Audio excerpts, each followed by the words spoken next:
எங்கம்மா ஆபரேஷனுக்கு ஹாஸ்பிட்டலுக்கு கூட்டு போலான்னு நீ அக்கா வீட்டுக்கு கூட்டு வந்திருக்கா? ஆபரேஷனுக்கு பணம் 10,000 பத்துலடா. அதான் உங்க அக்கா புருஷன்கிட்ட கேட்டு வாங்கிட்டு போலான்னு வந்திருக்கிறோம். மா அவங்க கிட்ட எப்படிமா அதுவும் கட்டி கொடுத்த வீட்டுல?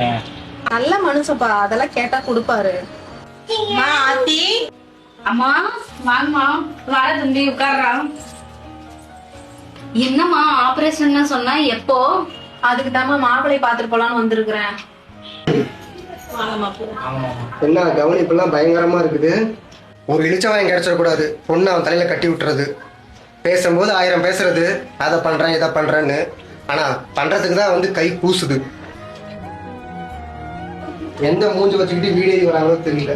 மாப்பிள்ள ஒரு நிமிஷம்,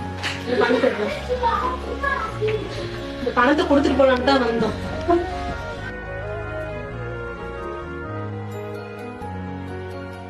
மா பணம் பத்தாம தான் நாமளே இங்க வந்தோம். இப்ப இருக்கிற பணத்தையும் அவங்ககிட்ட கொடுத்துட்டு ஆபரேஷனுக்கு என்னமா பண்ணுங்க? ஆபரேஷன் ஆயா முக்கியம், நம்ம அக்காவோட வாழ்க்கை தாயா நமக்கு முக்கியம். அதை விட நீ ரொம்ப முக்கியமா. ஆஸ்பத்திரியா இல்ல, வாப்பா நம்ம போய் தர்மாசனத்துல பண்ணிக்கலாம். ஐயோ ஏன் இந்த சாபம் எல்லாம் என்றோ நான் செய்த பாவம்.